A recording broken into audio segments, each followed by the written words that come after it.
Good day, everyone. My name is David Williams, Executive Director of the International Association for Energy Economics. It gives me great pleasure to welcome you to today's webinar entitled Latin America Hunting for the Next Milestone in the Renewable Energy Transformation. We are grateful to Dr. Ricardo Raineri and our distinguished panelists for today's timely discussion. First, a little bit about the International Association for Energy Economics. We are the largest association specializing in the field of energy economics and provide a forum for the exchange of ideas, experience, and issues among professionals interested in the field. The organization produces 2 professional journals, a newsletter, and holds conferences and virtual presentations, along with a host of other products and services that you can find at our website at www.iaee.org. If you're not already a member of the association, we welcome you to join. A few housekeeping matters in regard to today's webinar before I hand things over to our moderator. First, this webinar is being recorded for those that cannot attend today's live event. If you have questions for our panelists, we encourage you to use Zoom's Q&A option at the bottom of your Zoom window. We've allocated sufficient time at the end of this webinar to address your questions. And now I would like to introduce you to our presider and moderator, Dr. Ricardo Raineri, past president of IAEE, member of the High-Level Dialogues Technical Working Group on Energy Transition at the United Nations Department of Economics and Social Affairs, and professor at the Catholic University of Chile, who will lead this webinar. Ricardo, over to you.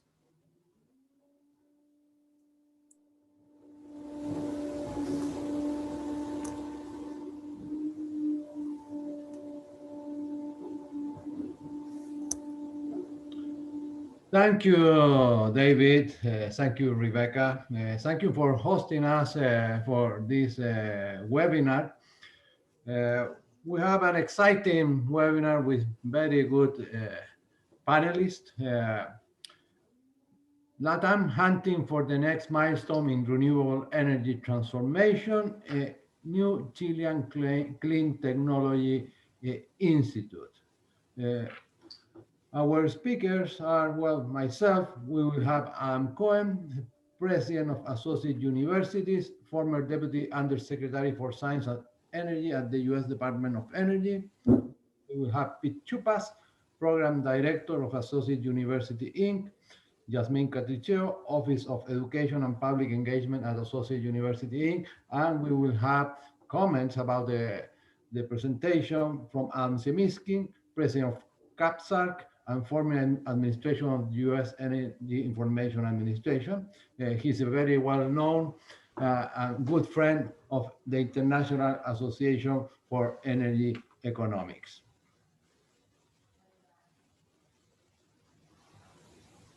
I will start the webinar with a brief introduction about Chile. So Chile, in a snapshot, is a country with about 18 million of population, represent 24% of world population. It is a high-income country according to the World Bank, with a per capita income of $15,000. In power purchasing parity is about $26,000 and represent 32% of the world economy.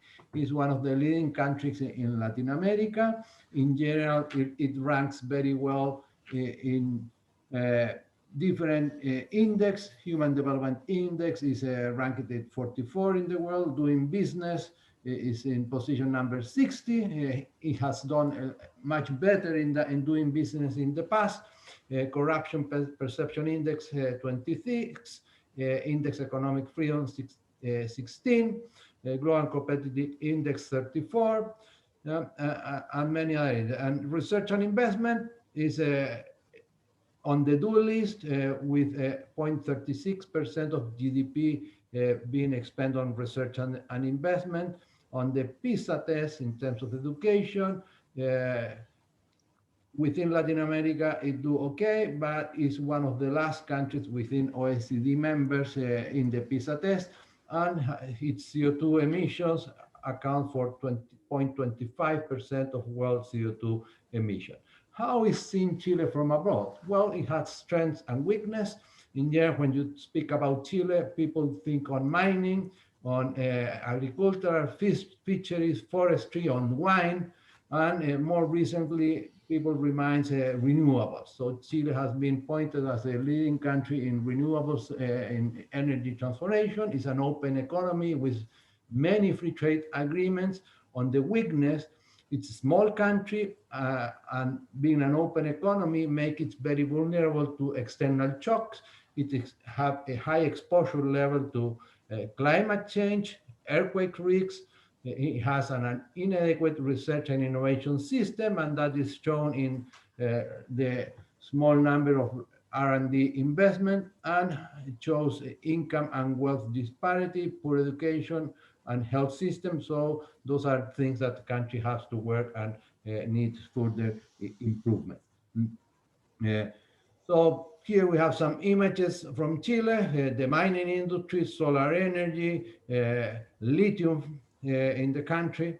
In terms of CO2 emissions, in the last 3 decades, the country has more than doubled CO2 emissions, and today CO2 emissions in the country come in 78% from energy.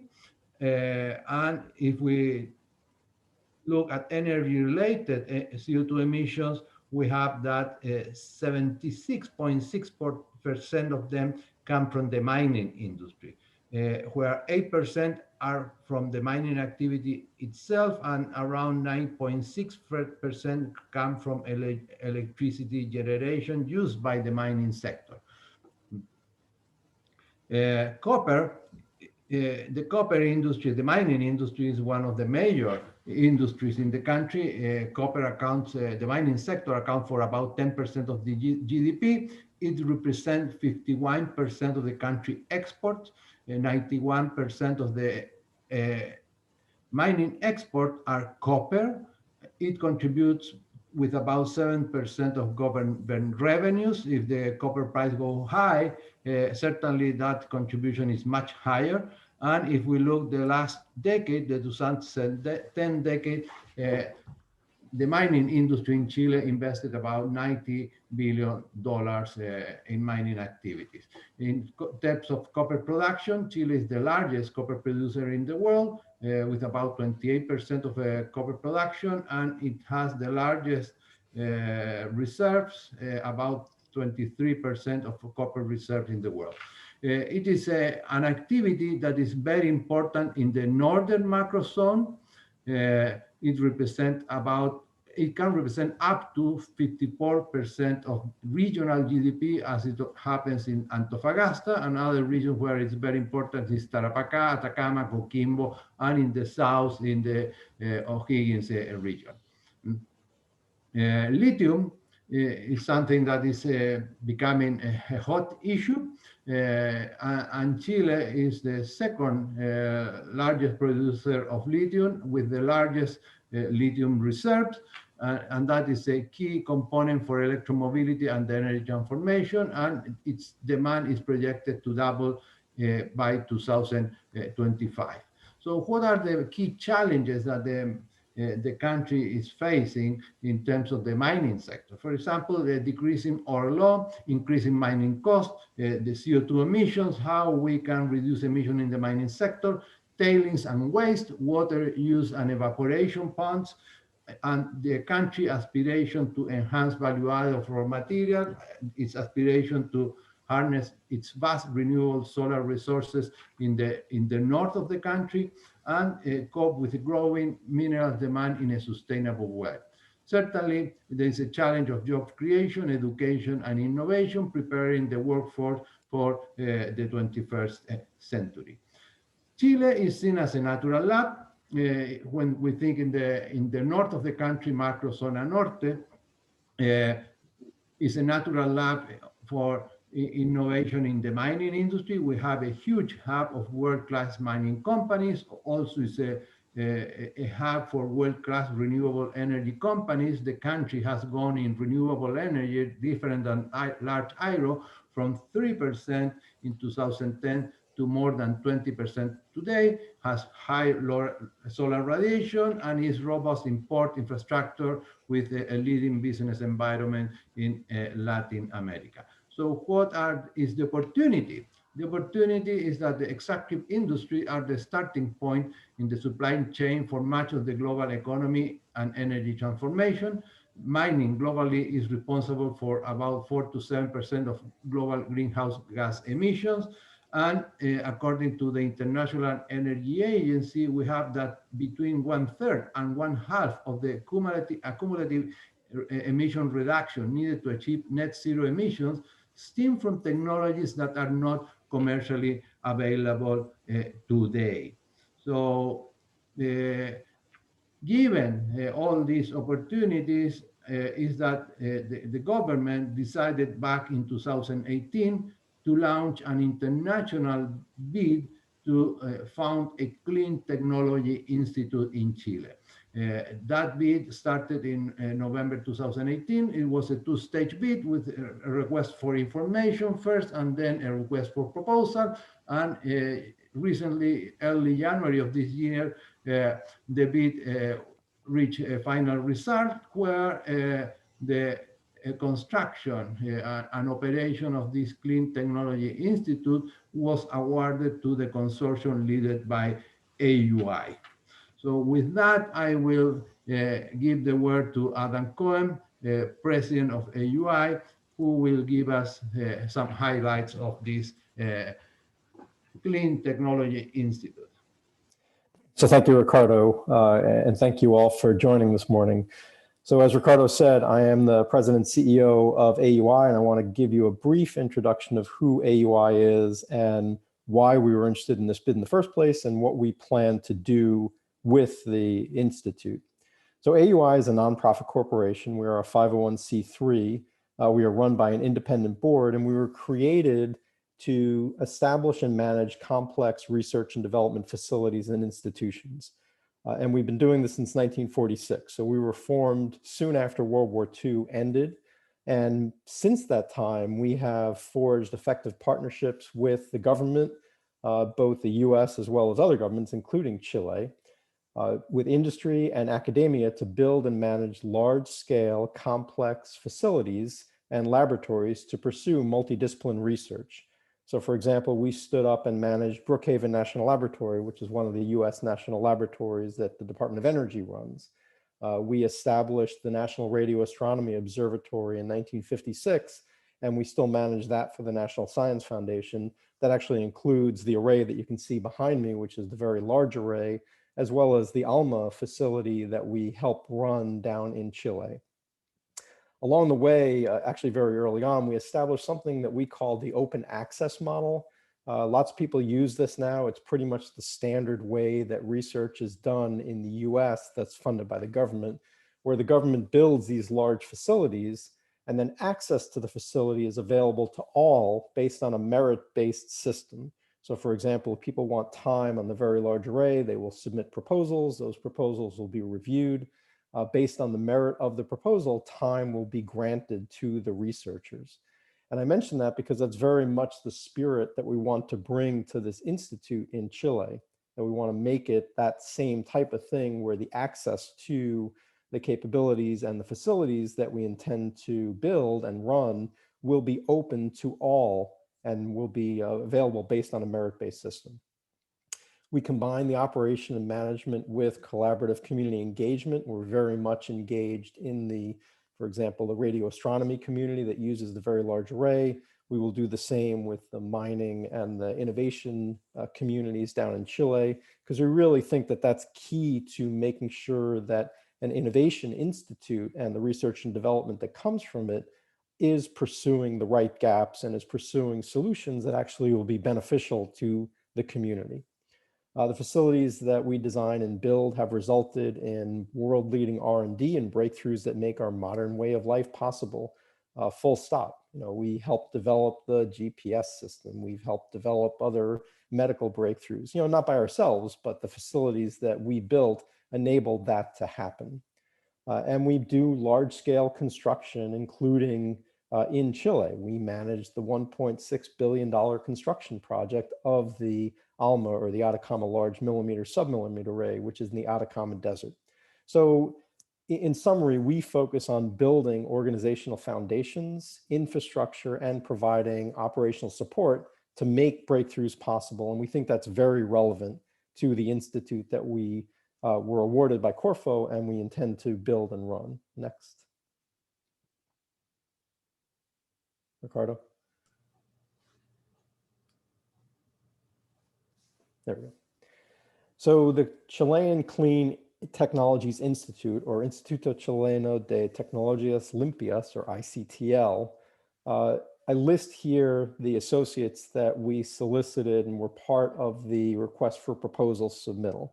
So these are associates that issued letters of interest, and we are working with them to try to help create the support for standing up this institute.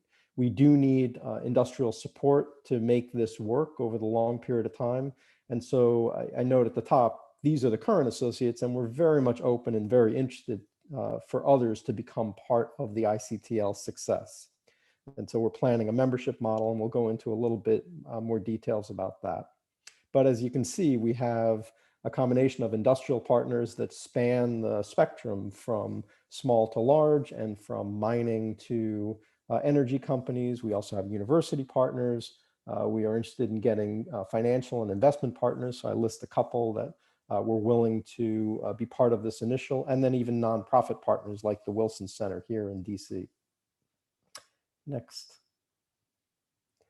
So let me transition a bit to the Institute itself, or the ICTL, and then I'll turn it over to Pete Chupas to go into more detail. So the vision is listed here. We aim to have a self-sustaining institute to really benefit the Macrozona Norte and Chile. When we say self-sustaining, what we mean is the funds that will be coming from this SQM pot of money that is being managed by Corfo. We intend to use that to build facilities, build membership, build interest, such that over time, a combination of continued membership investment as well as return on investment through intellectual property or equity from spin-out companies will continue to make this institute sustainable, because we think that there's a value in having this type of national laboratory focused on developing clean technology for mining and connecting renewable energy through direct use of solar and green hydrogen and ammonium, et cetera, in the mines, and then use that to advance the manufacturing of higher value products in the north of Chile. The outcomes that we see are listed below. It's a combination. We certainly are looking for advanced science and technology, but this is going to be higher in the technology readiness level scope. So it's not the basic science or the early stage applied science that this institute will focus on. It's much more the technology that has passed a prototype stage and would need to be scaled up, demonstrated, and deployed out to the real marketplace. So it's much more on the development spectrum. We intend to have infrastructure that will provide long-lasting value and complement the infrastructure that might exist today at universities and others in the Macrozona Norte and in Chile.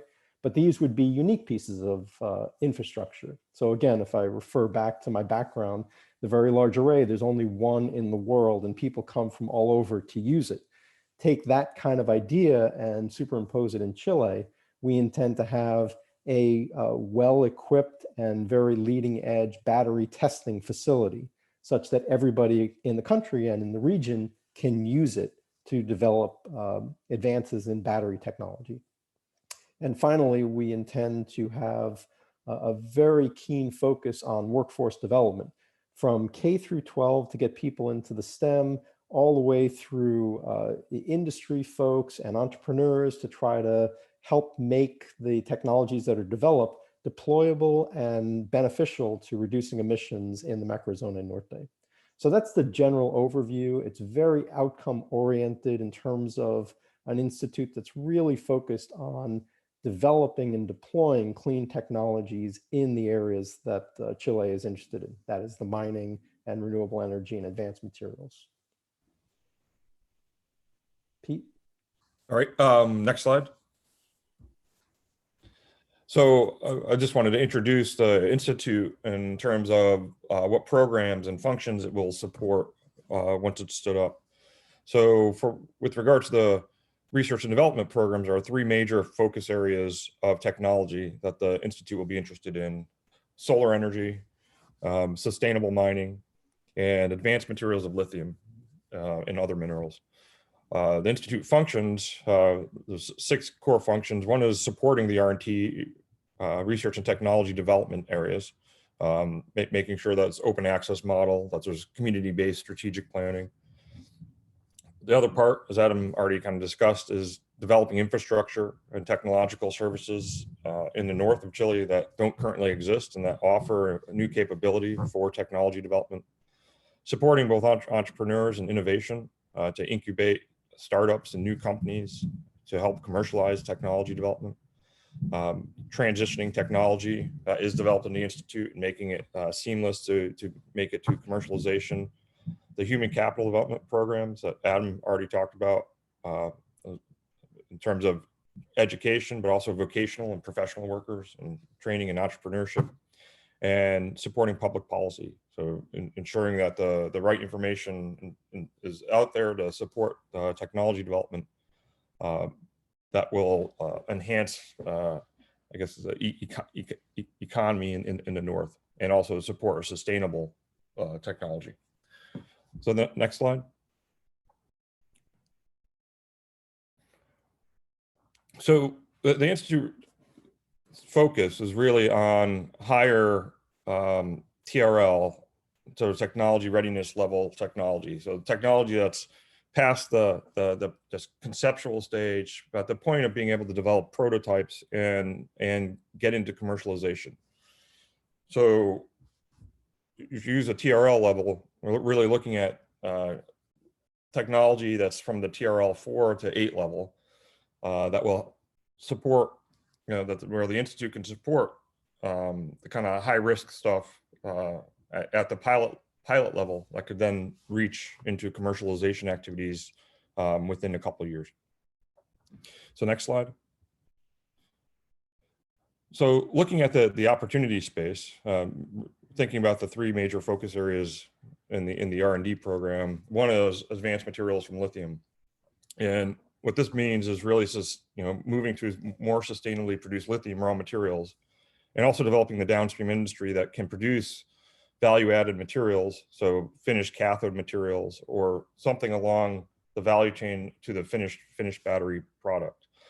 So currently, the technology that's used to extract lithium is just evaporation of water from brines, and so that's a challenge. So environmentally, the water usage, if you scale, a factor of 2 or 5 in production, water usage goes up significantly. So if you go to the next slide.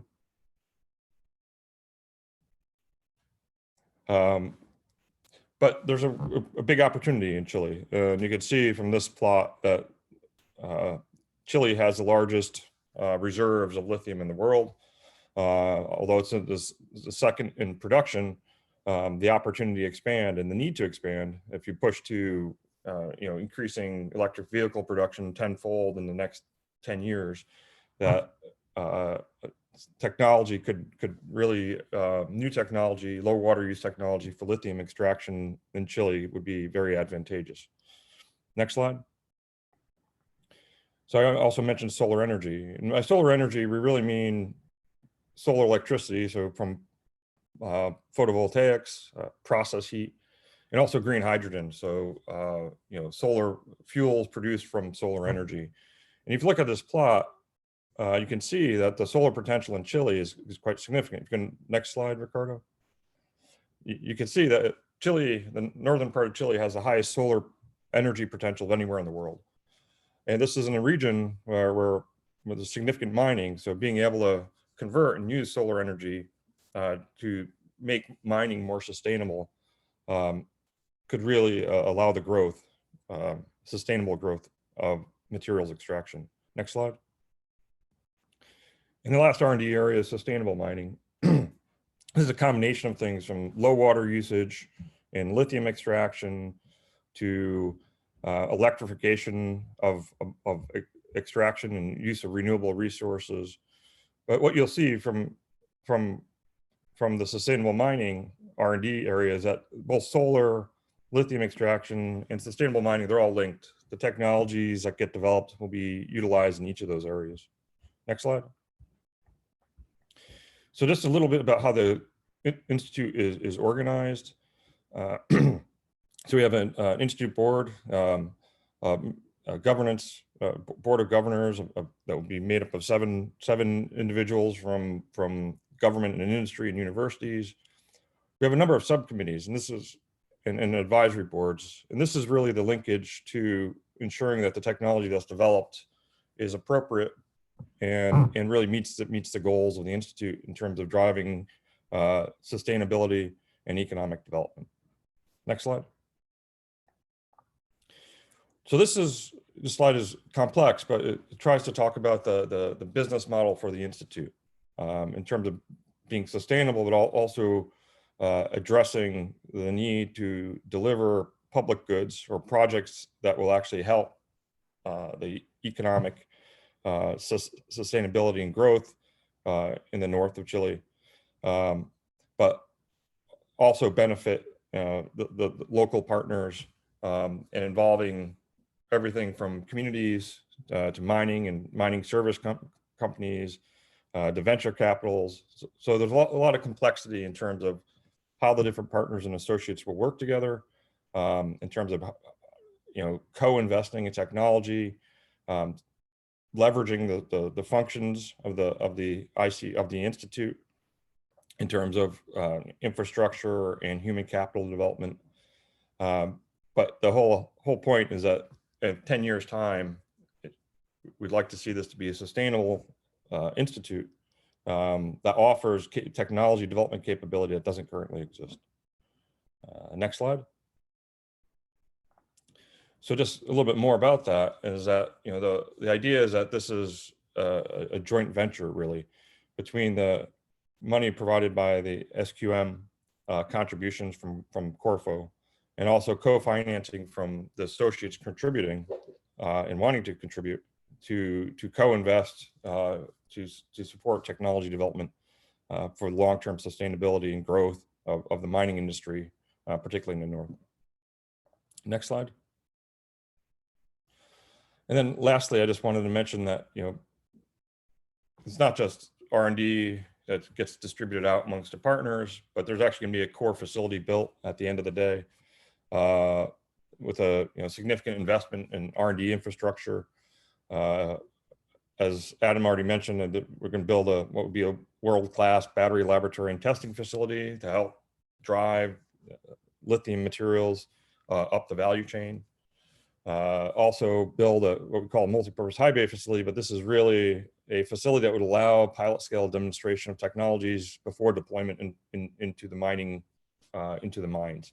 So it'd be located in the north, but allow and support pilot scale demonstration of technologies. Next slide. So here, I'll turn it over to Yasmin. Thank you, Pete. Hello, everyone. Thank you for being here today. My name is Yasmin Catricheo. I am from Chile, and I work at AUI here in Washington, D.C. And today I'm going to talk about the Human Capital Training Plan. So first of all, I'm going to say that the human capital is a very important piece of the Institute. Investing in human capital is a key factor for development of enterprises. It's perceived to increase productivity. So the more we invest in our people, the more productivity and beneficial can be. But when I talk about productivity and beneficial, it's not just for the company or the organization by itself. It's also for the individual, for the employee, and for his family, his community, and the country that he belongs to. So here we can see this picture where we have the human capital that belongs to the Institute functions span the technology areas. With the Human Capital Training Plan, we're gonna fostering a workforce with strong capabilities and skills in STEM. We're gonna ensure that they are training and qualified people all along the workforce, the pipeline. And we're gonna do this working in close collaboration with the Chilean institutions, the partners that are gonna bring all the knowledge, because they are in Chile, they know the community and the stakeholders, and they're working together with them. We're gonna develop the human capital training plan. Next, please. Thank you. So we're not just going to focus on the workforce. We're just also going to focus on all the educational levels. As you can see, when people move from one educational level to another, there's some individuals that get lost. They get lost. And with our human capital plan, we're going to involve individuals for all ages and for all educational levels. We're going to promote STEAM careers by learning experiences that will motivate students and professionals. Thank you. Next, please. So in order to do this, we know there exists a STEM learning ecosystem. So we need to work with this ecosystem. We need to work with the schools. We need to work with the community, organizations, the business. And that way, working with them, we will know what are the needs and how we can work better all together to for the human capital plan. Next, please. So how are we going to do this? How are we going to know what are the needs, what are the stakeholders, and how to come up with the best plan? Is working in collaboration with our partners. So we're going to create the Clean Technology Education Collaborative.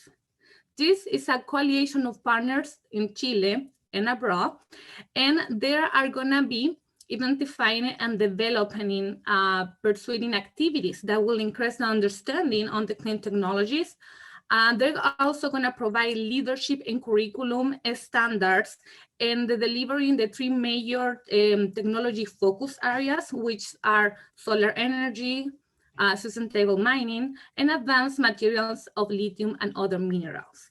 And also, the CTEC is going to facilitate collaboration with the institutions partners in Chile and all around the world. The CTEC will work to develop a robust workforce development pipeline and STEM ecosystem that is necessary for success. Next, please. So we know there is workforce already in place in the Macrozona Norte. So what we want to do is, based on the communication with our partners and the communities, we want to know what are the programs that are running right now, what are the training that are going on, and they do have needs. Can we support, can we work together to support those needs, can come up with new plans? What we want to do is we want to do partnership with the people and with the organizations and the existing workforce that are there. And if there are needs to do more, we will do more too. But something that is super important for the Institute is the collaboration with the partners. Collaboration with the partners and with the community in the Macrozona Norte. Next, please. So what are these programs? We have classified them in 4 groups. We have academic programs, vocational programs, entrepreneurial and leadership programs, and diversification of the workforce. All these programs are going to be evaluated by the CTEC. Working together with the CTEC, we're going to see which programs we need, how we're going to implement them. And also, something else that we're going to keep very focused on is diversity and inclusion. We're going to make sure that each of the programs for the Institute, they're going to have a piece of diversity and inclusion. They're going to be open and they're going to be good for all the underserved and underrepresented communities in STEM and science. One of the things that we're going to do to make this sure is having people on the CTEC, which is the group that's going to lead those programs that belongs to those communities. So people is going to be sitting on the table where decisions are made. They're going to belong also to the communities that underrepresented and unserved in science and STEM. Thank you.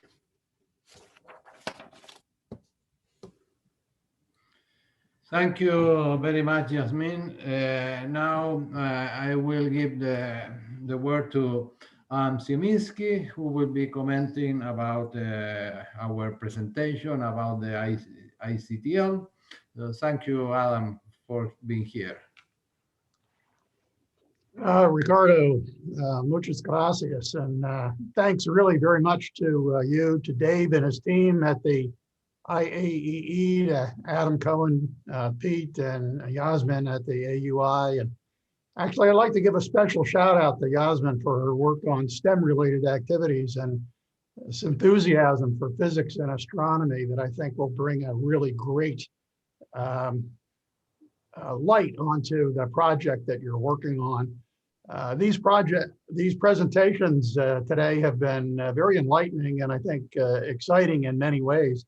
The Clean Technologies Institute in Chile and its focus on accelerating technology for reducing carbon dioxide emissions is a great contribution to the worldwide effort to address climate challenges. I'd like to broaden the discussion out a little bit and talk for just literally a couple of minutes on something that we're calling the circular carbon economy, or CCE, here at CAPSARC. Climate change has become a key area of focus globally as a result of rising temperatures. We all know this is a challenge that has to be addressed, and global leaders have pledged to do exactly that. But a narrow focus on only reducing fossil fuels could result in a lot of significant socioeconomic consequences. It could lead to inefficient utilization of existing infrastructure. It could reduce the energy access, which is a critical societal development goal of the United Nations, as well as reliability. And there are currently no practical solutions for hard to abate sectors like aviation, metals, and cement. And even mining has a great reliance on hydrocarbons for the equipment that's used in mining. And so the idea of finding technology using solar to generate hydrogen, and perhaps using the hydrogen in the mining equipment is a great idea and could be adopted by many other countries that are involved in mining activities. Let me come back to the circular carbon economy idea for just a second. It's a holistic approach that utilizes all available levers to address CO2 emissions, and at the same time generating value, which I think we've heard a lot about in terms of how the clean energy technologies could contribute to the diversification of the economy in Chile and elsewhere. The CCE builds on the 3 R's of the circular economy, which has been really known for a very long time. The circular economy says, let's use reduce, reuse, and recycle options. And the idea of the circular carbon economy is to add a 4th R for remove. The CCE could be a guide for domestic and international efforts to include a more inclusive and resilient, sustainable, carbon neutral system that moves us towards the net zero goals that so many countries and companies are now adopting. It provides a useful way to understand a broad range of climate mitigation options and how they interconnect. And it shows that hydrocarbons can continue to play a role as we develop the other technologies, clean energy technologies that will move us in the direction of controlling emissions, including carbon dioxide. I think that the leaders of the group of 20 countries endorsed the CCE platform at the summit that was held here virtually in Saudi Arabia last November under the Saudi presidency. The leaders explicitly recognized the importance and ambition of reducing emissions. And what they said is that all of the options, including the things that you've heard about here today for clean energy, are really truly going to be crucial in accomplishing our emission goals.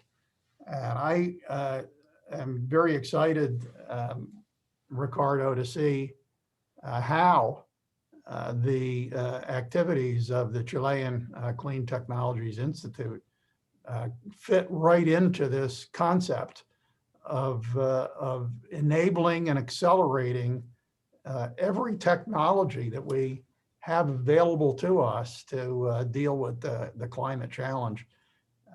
The International Energy Agency and many other responsible organizations have said that we can't just do this with the current technologies that we have. And we've got to drive forward on technologies that you've heard about here tonight and others, like direct air capture of carbon dioxide and so on, to make all this work. And if at the COP26 meeting coming up at the end of this year in Glasgow, we can find a way to have a truly supervised and transparent system of trading carbon credits, that too could add to the kinds of concepts that have been outlined by AUI, Ricardo, and yourself.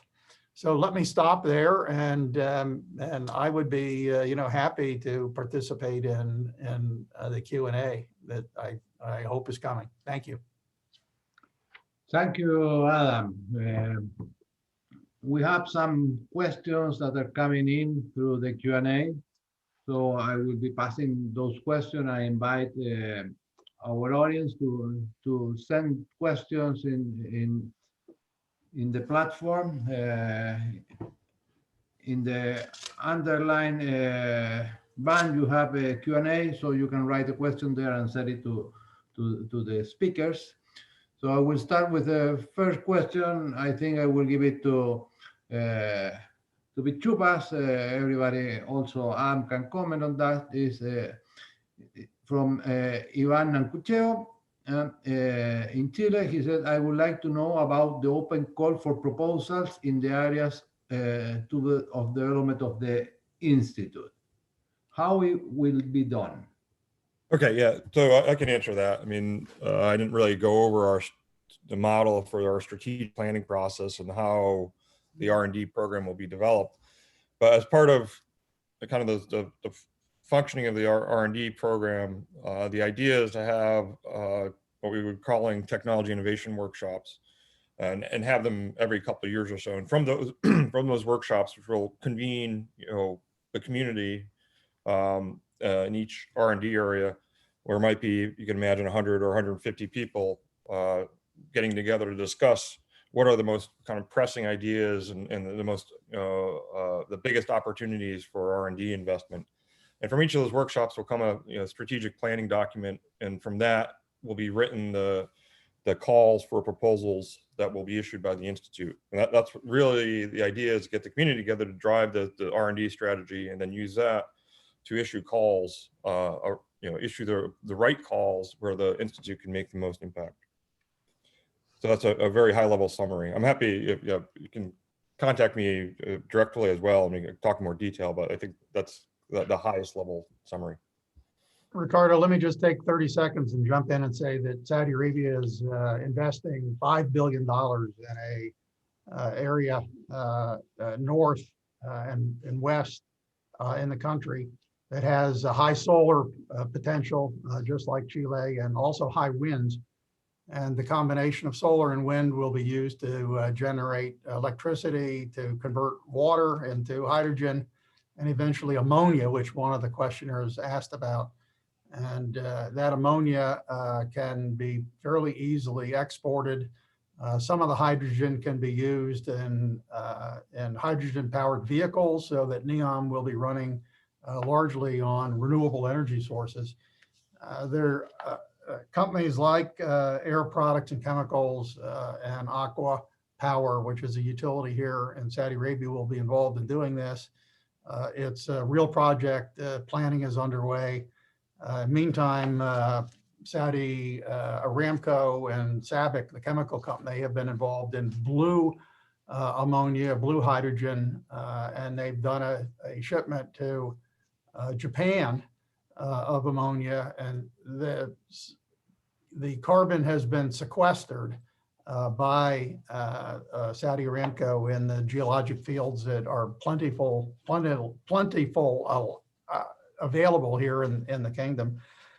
So there really are opportunities for companies to get involved in this. The technology is evolving. The costs are going to have to be driven down, but I think that'll come from projects that will be underway in places like Chile and in Saudi Arabia. And that's the exciting aspect of this. I mean, I could see how driving that technology forward and getting the costs to be competitive can play a really, really strong role as we go out over time. Thank you. Thank you, Adam. Cohen, you want to add something on that? We have a question from Jorge Abucahlin, who basically is asking about the next steps of converting hydrogen to power and what's the plan for ammonia. I'll give some general statement and then I'll turn it over to Pete to emphasize again. One of the things that we want to make sure is any of the strategic planning workshops that we hold are going to be a combination of university researchers and those involved in the research and development, but more importantly on the industry side as to what the market pull is for technologies. And so if there's a very clear understanding of what gaps we should be working on with an institute like this, and maybe even collaboratively with other institutes across the world, we think we'll have the best chance of developing technology that, one, will actually be deployable and can reduce emissions, which is, an outcome that we're aiming to do, but also can play upon the gaps that we think are the most urgent in the regional needs. So, companies actually in Chile will help drive what the research and development portfolio looks like. With regard to hydrogen, it's very clearly an area of focus, as is ammonia, because we think, one, it could lead to better utilization of the renewable energy in the north, and also help drive transportation solutions for heavy equipment, earth movers, and eventually other large, truck shipping, et cetera. So, Pete. Yeah, so as far as the R&D program, we see both hydrogen and ammonia as kind of key parts of the solar story in terms of being able to produce them from solar energy, from renewable energy, and the specifics of what how to tackle both hydrogen and ammonia. And there's potential benefits and downsides to each in terms of transportation and where it gets utilized and how you move it around. What technology, what application there is. But as Adam said, I mean, it's really about what the market pull is and how that technology can best be deployed to meet the needs in the commercial markets. So as far when we do the strategic planning for kind of the solar fuels area, both hydrogen and ammonia will be in there, and then it's really making the linkages to both what the commercial markets might like to see, but also where the biggest impacts might be, not just in the macro zona norte, but in Chile more broadly, being able to hopefully use green fuels across the country, but maybe even broader than that. Thank you. And we have a question from Eduardo Martinez, who asked if we can describe a bit more in detail how private companies in the mining and energy sector could participate in the Clean Technology Institute. Pete. So I will start. So first of all, we have not finalized the models yet, but the concept would be the following. We're looking at a combination of donations, membership, and co-investment. So earlier on, we're going to be looking more for the grants and donations. As I mentioned early on, we are a 501c3. This foundation that will run the Institute in Chile will be a nonprofit foundation, so they can accept donations, and this might be important for companies who are interested in investing in R&D for the long term. But also, you get the sustainability index advantages and other things. So that would be one.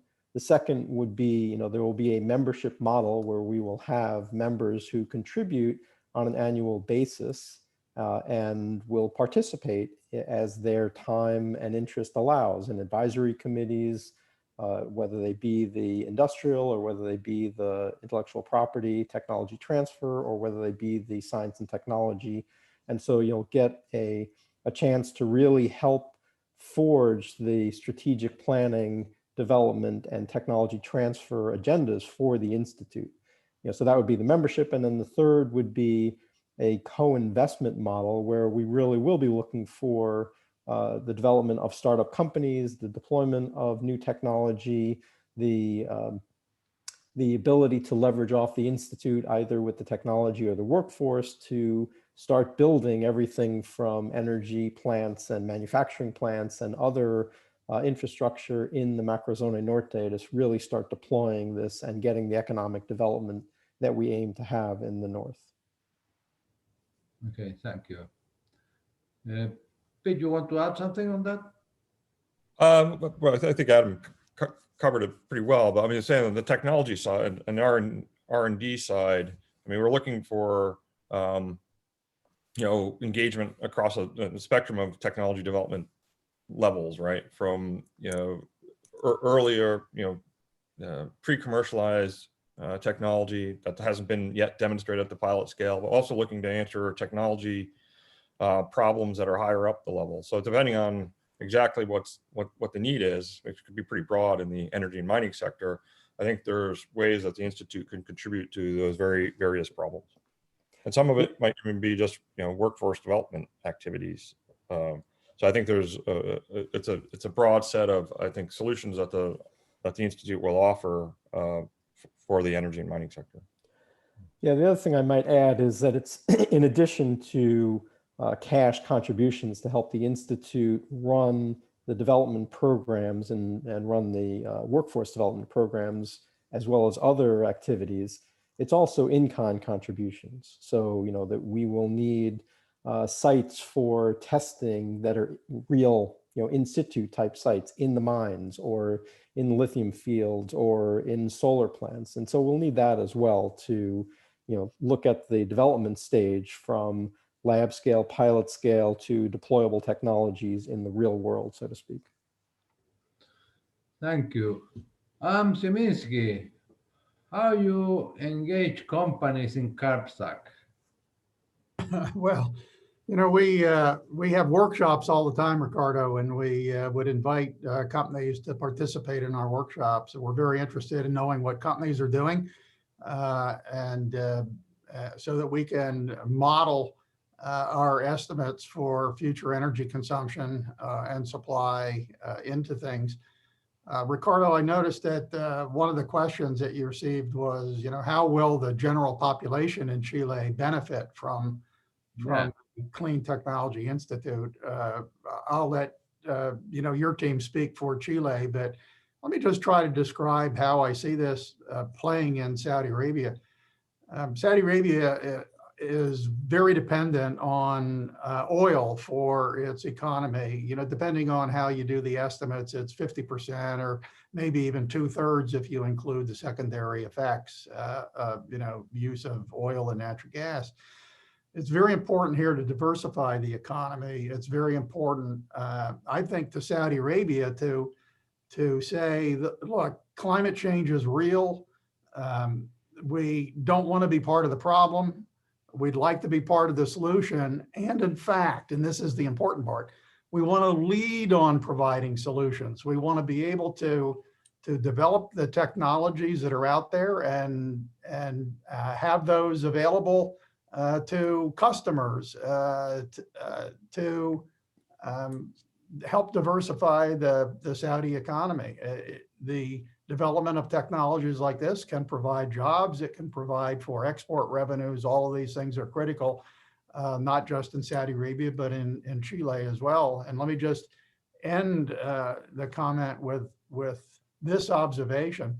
Many people are beginning now to look at the full cycle associated with everything that's going on in the energy area. You know, they used to say in oil, from wells to wheels. You know, in the area of electric vehicles, it's going to be from the mining of the materials needed for batteries all the way to the disposal of the equipment at the end of this. And it seems to me that there's a tremendous opportunity for the Clean Technologies Institute in Chile to take the lead on clean mining. This is going to be really, really important as we move out into the future, and it would give Chile an advantage to provide the kinds of technologies that other countries and companies will want to adopt. So that's how I see the Chilean population benefiting from this. Thank you very much. Yeah, and I would Thank you. add to that. Yasmin. Yeah, I would like to add something. Thank you, Adam, for your comment. And with our institute, we also are going to benefit not just the Macro Zona Norte. The programs are going to be developed for the human capital. They're all also going to be open for whole Chileans. For all the Chileans. So once those programs are in place, we're going to open for the rest of the country. And one of the platforms they're going to use for that is going to be virtual learning. And that way we can reach more people and just benefit more communities. Yasmin, how grad students, undergrad students can engage with the Institute?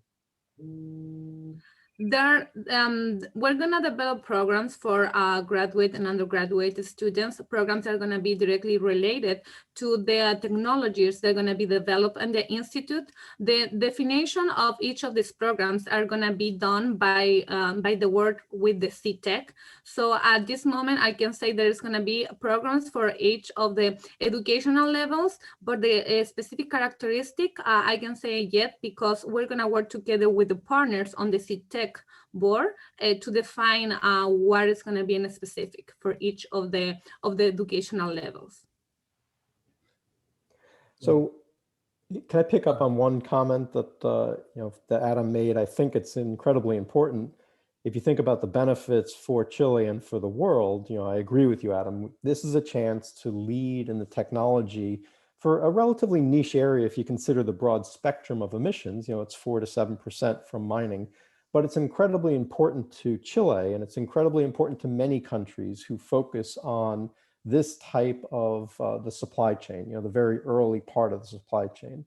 So everything from greening the supply chain to Earth all the way onward could be a focus of this institute, but certainly in the mining and renewable area. Chile was very forward-looking and forward-thinking if you think about it from this perspective. If you think about the commitments to Paris and the Paris Accords, they wanted to reduce their emissions to meet those agreements. But in addition, they saw that the rest of the world, if they were going to electrify more to reduce their emissions, and they were going to rely more on batteries to have transportation to reduce those emissions, they were going to be knocking on Chile's door to produce more copper and more lithium. And so Chile looked at it and said, if we're going to reduce our own emissions and expand our exports of these critical minerals, we need to focus on technologies that are real breakthroughs in this area. And so in some regards, they are leading in that, and it's going to benefit not just across Chile, as Yasmin outlined, through education and entrepreneurial development and other economic development, but even more broadly than that, to any country that really focuses on mining or this part of the supply chain. Okay, I have one more question. The Institute will produce different private public goods. On the private goods, it will provide technology services, maybe workforce development for companies, but also it will create new technologies, patents and license. What will happen with that? For you, Pete, Adam? Well, maybe you're raising an interesting question: is how do we get the technologies associated with clean energy dispersed globally? I mean, I think one way is to rely on organizations like the United Nations and others, and the funding that is going to be available for developing countries to under the Paris Agreement to be able to have them be able to afford the kinds of technologies associated with effective management of emissions, and including carbon dioxide. I believe that there will be a transition in energy, that we're moving towards cleaner and cleaner fuels, but in the very short run, many countries are still going to be relying on the hydrocarbon fuels, even in the mining sector in Chile, until we can develop the kinds of things that are being talked about here. And even with the older technologies, we need to find ways to deal effectively with the emissions. And that can be done through things like direct air capture of carbon dioxide and sequestration, trading of the certificates associated with carbon dioxide, and very active pursuit of every opportunity that's out there in efficiency, in solar and wind and other non-bio renewables, and even in the bioenergy side of things, including restoration of forests and coastal ecosystems that are capable of sequestering CO2. You know, back to the idea, Ricardo, of the circular carbon economy, is not every solution is going to work in every country, and a country like Chile should be pursuing those things that make sense in Chile, and I think you've outlined a number of those tonight. And so I come back to we want to make sure that the opportunities exist for all countries to pursue the options to control emissions that make sense within their own national context, and are still affordable and benefit the societies that they're responsible to. Yes, Pete, how you see, given your experience at Argonne, how the Institute will be managing patent license and all that stuff from a business model perspective? Well, yeah, no, I think, you know, part of the outcome of the Institute should be technology that's commercialized in some way. And it doesn't have to be, you know, the IP is a part of that.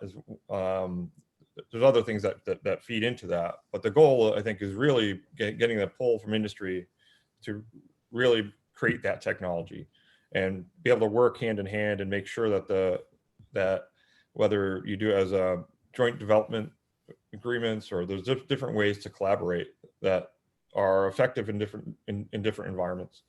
And I think the Institute has the flexibility that it could do that in different ways.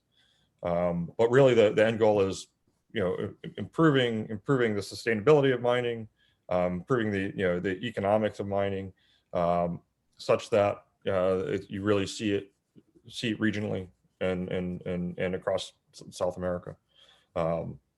I think that's really the goal, and I think there's a flexibility in how those partnerships can work. Whether you're working with a university on new technology, I think that's one model. Whether you're working directly with at a mining site to deploy new green hydrogen technology. I think those models are different, but we have that flexibility to make sure that they can work, but with the end goal of just making sure that things are commercialized and do benefit. Okay, so I think we are coming to an end, so I will ask for you final words, Yasmin. Something else you want to add on how it will benefit Chile, maybe? Well, I want to say thank you to everyone for being here today, learning a little bit more about the Institute. Just mention that the Human Capital Development Plan is a strength plan. We're going to really make sure that we're going to work with the individuals and the workforce. There's going to be proper training and knowledge is going to be available for everyone. And also one of the focus is going to be diversity and inclusion in all the programs. Thank you. Thank you very much. Pete?